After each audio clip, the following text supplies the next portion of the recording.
Red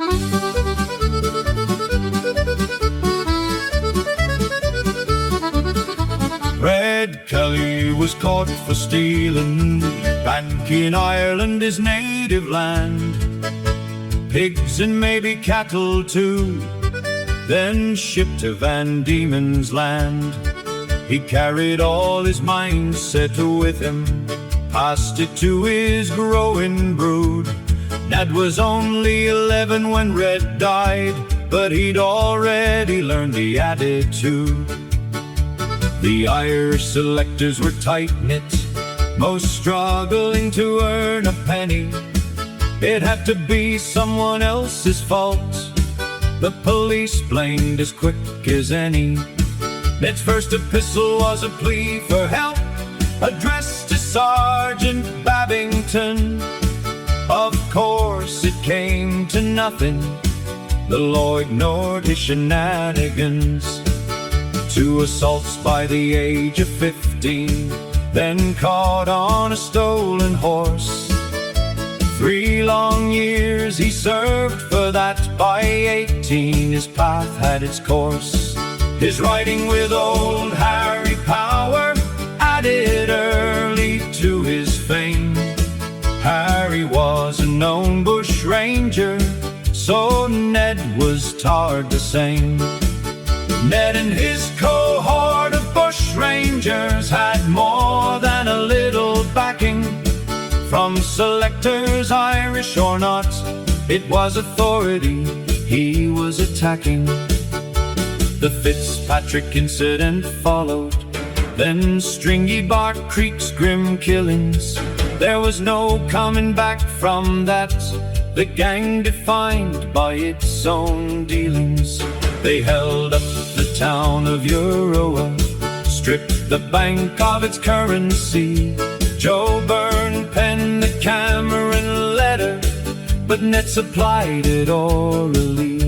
He handed it to the Victorian Polly. Ned thought stood on the selector's side. It met the same fate as the former, never published, never described.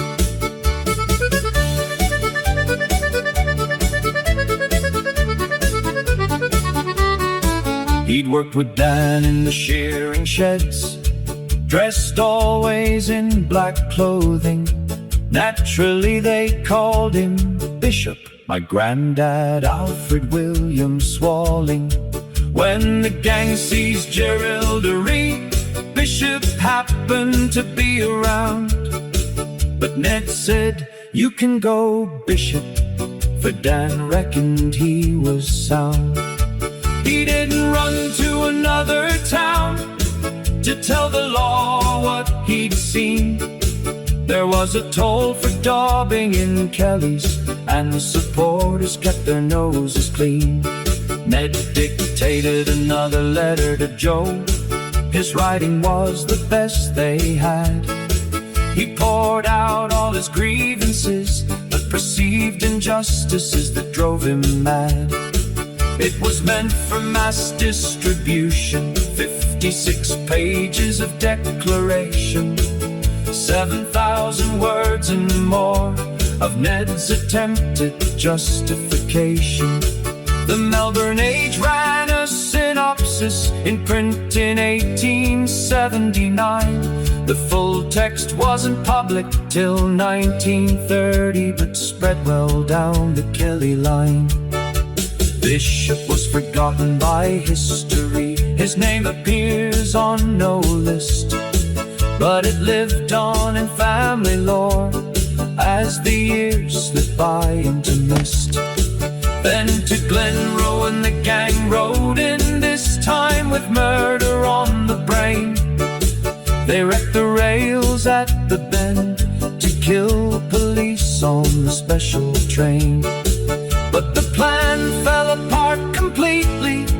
The police were tipped off early. School teacher Kerno warned the train, and the trap closed instead on the Kellys. Ned had let the school teacher go.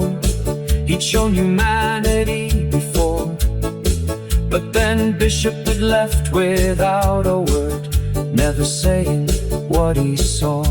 12 hours later, the inn burned down. Ned's armor was short above the knees. That's how they finally brought him down. The inn's hostages fled into the trees. 3 gang bodies lay with him, and Ned alive, the last to remember. June ended the reign of the Kellys. He was executed mid-November. But rumors lingered about Dan, escaping, living, dodging fate. My grandma, well into her 90s, swore he had lived on at Sandgate. She said the Kellys were only horse thieves. I'm still not sure what she meant. Was it that nothing ranks lower than horse thieves? Or she agreed with Jerildery's lament? We have Ned's words collected, though little in his own hand. All those letters exist today for us to try and understand. So ends our saga of Kelly lore, the gang gone 140 years, but the land is still called Kelly Country, and the stories still reach new ears.